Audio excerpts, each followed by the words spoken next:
Assalamualaikum warahmatullahi wabarakatuh. Perkenalkan, nama saya Alisa Naya Azalea dari absen 4. Perkenalkan, nama saya Niken Ayu Arin Puspaningrum dari absen 26. Kali ini kita akan membahas tentang data-data yang telah kami dapatkan tentang sektor perikanan. Jadi yang akan dibahas di sini yaitu definisi dari perikanan, jenis, klasifikasi, dan persebaran perikanan, dampak positif dan negatif, kebermanfaatan perikanan bagi kehidupan manusia, dan fungsi manifestasi serta contoh kasusnya. Jadi yang pertama akan dibahas di sini yaitu definisi perikanan. Yang pertama, menurut Bumiarto tahun 1994, perikanan adalah semua usaha penangkapan budidaya ikan dan kegiatan pengelolaan hingga pemasaran hasilnya. Sedangkan sumber daya perikanan adalah seluruh binatang dan tumbuhan yang hidup di perairan, baik di darat maupun di laut. Oleh karena itu, perikanan dapat dibedakan atas perikanan darat dan perikanan laut. Dan menurut Undang-Undang Nomor 45 Tahun 2009, perikanan adalah semua kegiatan yang berhubungan dengan pengelolaan dan pemanfaatan sumber daya ikan dan lingkungannya, mulai dari praproduksi, produksi, pengolahan, sampai pemasaran yang akan dilaksanakan dalam suatu sistem bisnis perikanan. Selanjutnya, yaitu jenis dan klasifikasi perikanan. Jadi perikanan itu dibagi menjadi 3, yaitu perikanan pantai, perikanan laut dalam, dan perikanan darat. Jadi perikanan pantai biasanya pemanfaatan sumber daya jenis perikanan ini dilakukan oleh para nelayan tradisional dengan menggunakan perahu motor ukuran kecil atau perahu dayung. Oleh karena itu, luas daerah tangkapannya relatif sempit. Yang kedua yaitu perikanan laut dalam. Perikanan laut dalam merupakan jenis penangkapan ikan yang dilakukan di samudera atau di laut lepas. Biasanya yang melakukan pemanfaatan ini adalah dilakukan oleh perusahaan perikanan besar.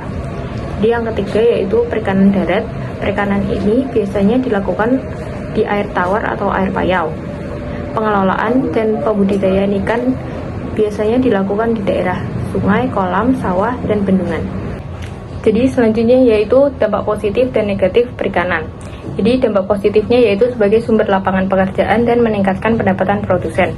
Yang kedua, mewujudkan stabilitas ekonomi yang seimbang antara industri dan pertanian yang mendukung.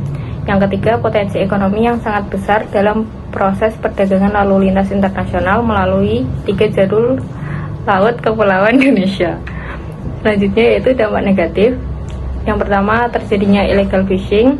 Yang kedua, banyaknya metode penangkapan yang tidak ramah lingkungan seperti bahan peledak dan bahan beracun. Ketiga, yaitu kegiatan tambak ikan yang berakibat mengurangnya tumbuhan hijau di hutan bakau dan meningkatkan limbah yang dihasilkan tambak ikan dan mencemari lingkungan. Selanjutnya, kebermanfaatan perikanan bagi kehidupan manusia. 1. Memenuhi kebutuhan pangan dan gizi masyarakat. 2. Memberikan penghasilan bagi masyarakat, terutama mereka yang hidup di daerah dekat perairan. 3. Meningkatkan devisa negara. 4. Membangun pertumbuhan ekonomi nasional. 5. Membantu pemenuhan pangan dunia sebagai pemasok ekspor perikanan. 6. Menaikkan derajat ekonomi rakyat. Selanjutnya, fungsi manifestasi perikanan. 1. Mengurangi pengangguran. 2. Peningkatan pendapatan per kapita. 3. Membangun pertumbuhan ekonomi nasional. 4. Sumber modal pembangunan nasional. Contoh kasus 1. Pengembangan ikan kembali terjadi di perairan utara Flores. Dikelola Kepolisian Perairan dan Udara Polda Nusa Tenggara Timur kembali melakukan penangkapan terhadap pelaku pengeboman ikan di perairan pantai utara Flores, Sabtu 21 Agustus 2021. Diduga terdapat aktivitas penangkapan ikan yang melanggar undang-undang dengan mengebom laut.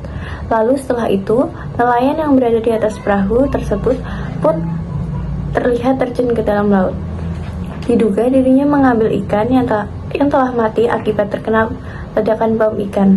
Upaya yang dilakukan untuk penanggulangan penggunaan bom di sektor perikanan yaitu 1.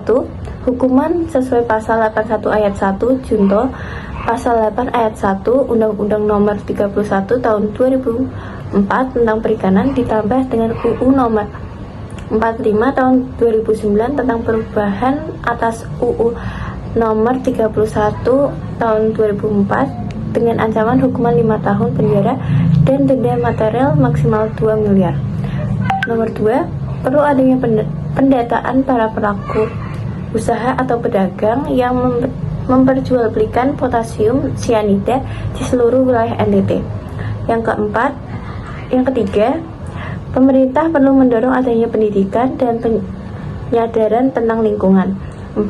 Perlu dilakukan melalui seminar, lokakarsa, workshop, bahkan studi banding bagi nelayan, bahkan pelaku destruktif fishing yang merusak lingkungan. Contoh kasus 2. Penangkapan ikan ilegal di laut kawasan perbatasan Sangihe, Laut Sulawesi, dikenal kaya akan jenis ikan pakis yang memiliki nilai ekonomi tinggi. Namun, karena Indonesia memiliki kelemahan dalam beberapa faktor, membuat nelayan asing, terutama Filipina, memiliki peluang untuk memanfaatkan hal tersebut. Indonesia dan Filipina membuat perjanjian bilateral, di mana terdapat peraturan-peraturan yang harus dipenuhi. Namun, karena Filipina lebih mendominasi dalam kegiatan penangkapan ikan, lalu Filipina melakukan kegiatan yang melanggar aturan seperti mengambil ikan secara berlebihan hingga menjual ikan.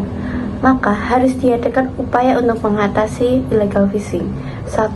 Penenggelaman ikan sebagai bentuk tindakan khusus yang dapat dilakukan oleh kapal pengawas perikanan Indonesia. 2. Penerapan sanksi penjara dan denda.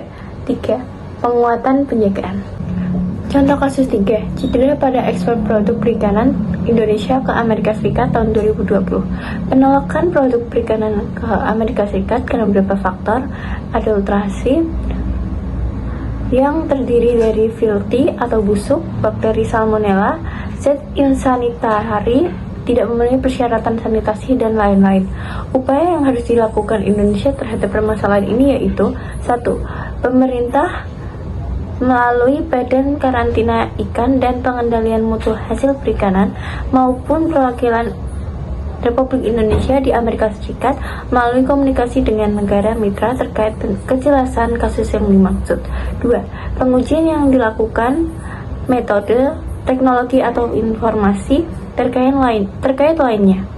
Yang ketiga, komunikasi dan koordinasi dengan eksportir terkait sesuai SOP dalam melakukan perbaikan sistem jaminan mutu dan keamanan produknya. 4. Mempersyarat penerapan good manufacturing practice and sanitation standard operation producer. Sekian presentasi dari kami. Terima kasih.